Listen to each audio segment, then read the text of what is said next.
बड़ी खबर सामने आ रही है, उससे आपको रूबरू कराएंगे।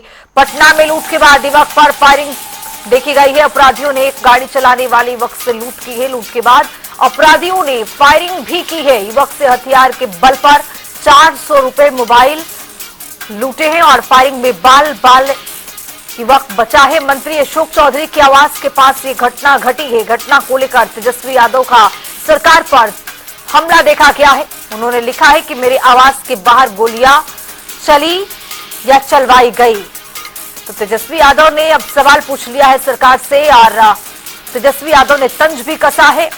उन्होंने पूछ लिया है कि मेरे आवास के बाहर गोलियां चली है या चलवाई गई है। अपराधियों पर सरकार नकेल कब कसेगी? लूट के बाद अपराधियों ने फायरिंग भी की है। युवक से हथियार के बल पर 400 रुपए भी लिए, मोबाइल भी लूट ले गए। फायरिंग में बाल बाल युवक की जान बची है। ये बड़ी खबर आपको दे रहे हैं। मंत्री अशोक चौधरी की आवास के बाहर ये घटना घटित हुई है। घटना को लेकर तेजस्वी यादव का सरकार पर तीखा हमला देखा गया है। एनडीए के राक्षस राज भी अपराधियों को बढ़ाए मनोबल, ये तेजस्वी यादव कहते हुए नजर आए हैं। तो राजधानी पटना में अपराधियों का तांडव एक बार फिर से देखने को मिला है। लूट के बाद अपराधियों ने ताबड़तोड़ फायरिंग की है। और ये भी बता दें आपको कि मंत्री के आवास के बाहर ये घटना घटित हुई है और इतने बेखौफ अपराधी हैं कि लगातार इस तरह के वारदात को अंजाम देते हुए नजर आ रहे हैं। राजधानी पटना में अपराधियों का तांडव लगातार जारी है और आज अहले सुबह ही एक ताजा मामला सामने आया है, जहां पटना एयरपोर्ट थाना क्षेत्र स्थित अपराधियों ने एक युवक पर गोली चला दिया है, जहां उससे लूटपाट की घटना को भी अंजाम दिया है। और अब सबसे जो बड़ी बात है कि आज पटना एसएसपी कार्तिकेय शर्मा आज खुद पदभार ग्रहण कर रहे हैं। तस्वीरों के माध्यम से देख सकते हैं, ये पटना एसएसपी कार्यालय है, जहां इसी एसएसपी कार्यालय में जो पटना एसएसपी कार्तिकेय शर्मा है वो खुद आज यहाँ पदभार ग्रहण करेंगे। और उससे पहले ही जो है एक बड़ी घटना जो है वो हो गई। और सबसे जो बड़ी बात है, जो घटना हुई है वो पटना एयरपोर्ट थाना जो क्षेत्र है वहाँ पे जो अशोक चौधरी मंत्री हैं और जज के आवास है, उनके साथ साथ उप मुख्यमंत्री के भी आवास है, उस जगह पे घटना होना कहीं ना कहीं एक बड़ी बात है। और जो सबसे बड़ी बात है कि जो अपराधी थे वो घटना को अंजाम देते समय उनसे 400 रुपये भी लूट लिए और उसके बाद जब उसका विरोध किया गया तो उसके मोबाइल छीन लिए और हथियार से उन्होंने गोली चला दिया, जिसके वजह से जो युवक था वो बाल बाल बच गया है। हालांकि घटना की जानकारी मिलते ही मौके पर पुलिस पहुंच गई है और पूरे मामले की जांच में जुट गई है। सवाल ये उठता है कि जिस तरीके से अपराधियों को रोकने के लिए लगातार डीजीपी समेत तमाम पुलिस पदाधिकारियों के साथ बैठक कर रहे हैं, उस दरमियान में इस तरह की घटना होना कहीं ना कहीं एक बड़ा मामला है। फिलहाल पुलिस ने दावा किया है कि जल्द ही अपराधियों को गिरफ्तार कर लिया जाएगा। जनता टीवी के लिए पटना से संजय कुमार की रिपोर्ट।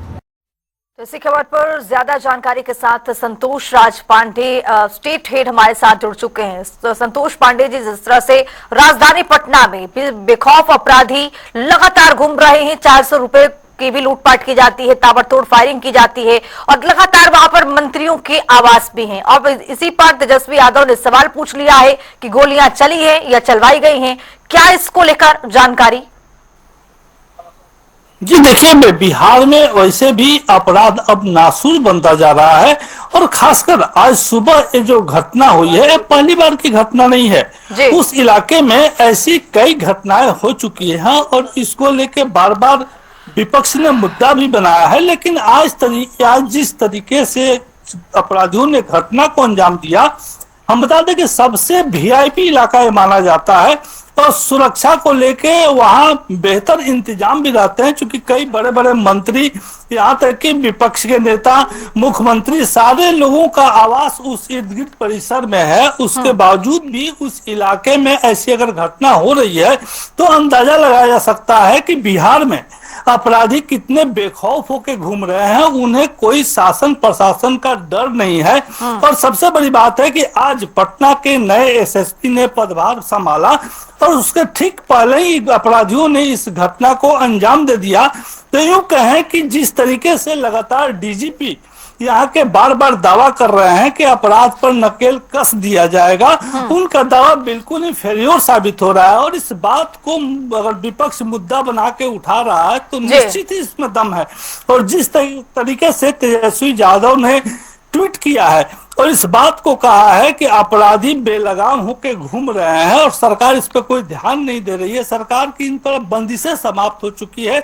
तो हमें लगता है कि उनकी बातों में दम इसलिए है कि अपराधी जिस इलाके में घटना को अंजाम दे रहे हैं तो वहाँ सुरक्षा को लेकर ऐसी व्यवस्था है कि परिंदा भी पर नहीं मार सकता है, बावजूद वहाँ अपराधी इस घटना को अंजाम दे रहे हैं। तो जाहिर सी बात है कि जो सूबे के डीजीपी हैं उनका जो दावा है वो कहीं ना कहीं फेल्योर दिख रहा है। जी असंतोष राज पांडे जी, जिस तरह से सत्ता पक्ष की ओर से और एनडीए के तमाम घटक दलों की ओर से ये आरोप लगाया जाता है कि जब लालू और राबड़ी के राज में जंगल राज था, लेकिन अब जंगल राज को लेकर अब तेजस्वी यादव हो या कांग्रेस पार्टी हो, तमाम तरीके के सवाल पूछने लगे हैं कि जंगल राज का जिक्र करते हैं और आज के जमाने में भी जंगल राज बिहार में देखने को मिल रहा है। लगातार इस तरह की घटनाएं घटित हो रही हैं, कोई भी सुरक्षित है नहीं, तो सवाल यहां पर भी लाजमी है।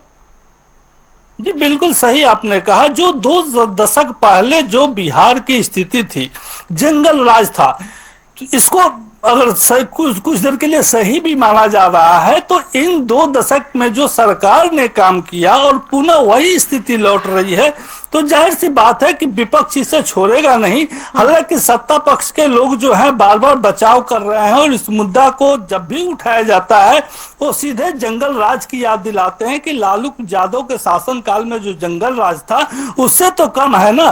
तो इस तरीके की बात करके भले ही लोगों को बलगाया जा सकता है, लेकिन सच्चाई ये है कि बिहार में जिस तरीके से अपराधी अपना वर्चस्व बढ़ाते जा रहे हैं, हमें लगता है कि अगर शासन प्रशासन ने इस पर तुरंत संज्ञान नहीं लिया तो जिस जंगल राज की वो लोग चर्चा करके आघाते नहीं है और जंगल राज बिल्कुल ही देखने को फिर से मिलने लगेगा। चूंकि ये सच्चाई है कि बिहार में अपराधी बेलगाम हो चुके हैं। जी संतोष राज पांडे जी, आपसे ये भी जानना चाहेंगे कि जिस तरह से लगातार घटनाएं घटित हो रही हैं, राजधानी पटना में भी कई ऐसी घटनाएं हैं जो नाक के नीचे से प्रशासन के ये अपराधी निकल जा रहे हैं, लेकिन क्या यहाँ पर जो सरकार है, प्रशासन ने सुस्त क्यों पड़ी है? सवाल भी उठ रहा है। जब भी प्रवक्ता बीजेपी या फिर एनडीए की कोई भी घटक दल जेडीयू की बात कर ले, वहां के प्रवक्ता जुड़ते हैं और इन तरह के सवाल पूछा जाता है अपराध और अपराधियों पर, तो कहते हैं कि ऐसी छोटी मोटी छिटपुट घटनाएं तो सामने आना लाजमी है और हर प्रदेश में देखा जाता है।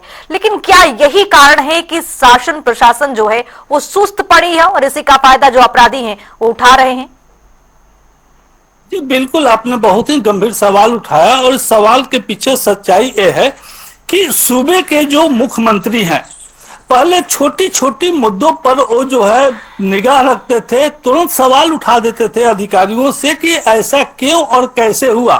अभी स्थिति कुछ महीनों से है कि मुख्यमंत्री लगातार चुप्पी साधे हुए हैं, किसी भी मुद्दे पर मुख्यमंत्री का बयान नहीं आता है। जी बिहार में अगर कोई विकास की बात होती है, विकास का उद्घाटन, विकास से जुड़ी कोई उद्घाटन करना होता है तो उसमें मुख्यमंत्री जाते जरूर है, लेकिन बिहार के जो मुद्दे हैं जैसे भ्रष्टाचार हुआ, अपराध हुआ, इन मुद्दों पर मुख्यमंत्री ने खुद ही चुप्पी साध ली है। कोई उनका बयान नहीं आता, न किसी अधिकारी से उनका बातचीत इस मुद्दे पर वर्चस्व को लेकर होता है कि डीजीपी क्या कर रहे हैं।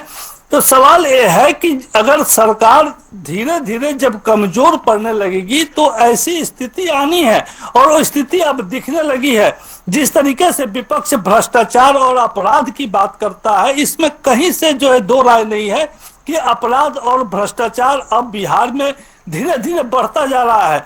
लेकिन दूसरी तरफ सरकार इस मुद्दे पर क्या कर रही है, अभी तक सरकार की ओर से कोई संतोषप्रद जवाब नहीं आता है। और सही भी है कि जो सरकार का डर होना चाहिए अधिकारियों में, पुलिस कर्मियों में, अब यह धीरे धीरे समाप्त होते दिख रहा है। तो जाहिर सी बात है कि जब डर समाप्त हो जाएगा तो अपराध बेलगाम होंगे ही, और जो पुलिस अधिकारी या जो प्रशासन के अधिकारी हैं वो भी बेलगाम होते जाएंगे। तो यह सच्चाई है कि पिछले कुछ माह से मुख्यमंत्री ने बिल्कुल ही चुप्पी साध ली है और इस मुद्दे पर खासकर उन इलाकों में जहां मुख्यमंत्री खुद रहते हैं, अगर इस तरीके की घटनाएं हो रही हैं और अपराधी अभी तक पकड़ में नहीं आ रहा है तो अंदाजा लगाया जा सकता है कि पूरे बिहार का क्या हाल होगा। जी संतोष राज पांडे जी, चूंकि आगामी विधानसभा चुनाव भी है और इसी चुनाव में लगातार मुद्दों का जो बौछार है वो विपक्ष की ओर से किया जा रहा है, एक अपराध जो है जिस तरह से बिहार में चल रहा है, अपराधियों पर लगाम नहीं है, इसको लेकर जो विपक्ष अगर लगातार इसको उठाता है तो जाहिर तौर पर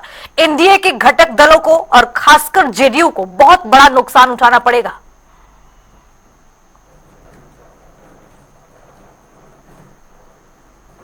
हेलो, आवाज मिल पा रही है संतोष राज पांडे जी? फिर से सवाल दोहरा जी, मेरा सवाल ये है सर कि अगर जिस तरह से अपराधी बेलगाम हो रहे बिहार में और लगातार यहाँ पर सुरक्षा व्यवस्था किसी को सुनिश्चित नहीं किया जा रहा है, इसको लेकर लगातार विपक्ष सवाल भी उठा रहा है। आगामी विधानसभा चुनाव है, अगर इस पर सरकार लगाम नहीं लगा पाती है तो जाहिर तौर पर जो जेडीयू है उसको बहुत ही नुकसान उठाना पड़ेगा चुनाव में। ये बिल्कुल आपने सही कहा कि जिस तरीके से अपराध अब मुद्दा बनता जा रहा है, और केवल पटना की बात नहीं करें, सूबे का कोई भी ऐसा जिला नहीं है जिसको कहा जाए कि यह जिला अपराध मुक्त है। लगातार ऐसी घटनाएं होती रही हैं। हालांकि कुछ ही दिन पहले सरकार की तरफ से कई आईपीएस को चेंज किया गया, कई आईएएस अधिकारियों को बदला गया, लेकिन यह तो एक प्रक्रिया है। सबसे बड़ा सवाल यह है कि जिस तरीके से बिहार में अपराध बढ़ रहा है, भ्रष्टाचार बढ़ रहा है, इस पर सरकार किस तरीके से अंकुश लगा रही है, इस पर सरकार के कोई भी मंत्री या कोई भी प्रवक्ता संतोषप्रद जवाब नहीं दे रहे हैं। और यही कारण है कि इनके संतोषप्रद जवाब नहीं देने के कारण विपक्ष इसे मुद्दा बना रहा है। और आने वाले विधानसभा चुनाव में इसको मुद्दा के रूप में पब्लिक के बीच ले जाना चाहता है। तो जाहिर सी बात है कि अगर सरकार इस मौके पर चूकती है तो निश्चित रूप से विपक्ष को फायदा मिलेगा और जदयू को भारी नुकसान सहना पड़ेगा। जी चलिए, बहुत शुक्रिया संतोष राज पांडे जी तमाम जानकारी के साथ जुड़ने के लिए। तो आपको बताते चले कि लूट के बाद अपराधियों ने फायरिंग भी की है और जहां पर ये फायरिंग हुई है वहां पर लगातार मंत्रियों का आवाज है और बैठक भी चल रही है, लेकिन बैठक के बावजूद भी इस तरह के कोई नतीजों का हल नहीं निकल पा रहा है कि आखिरकार अपराधियों पर नकेल कैसा कसा जाए।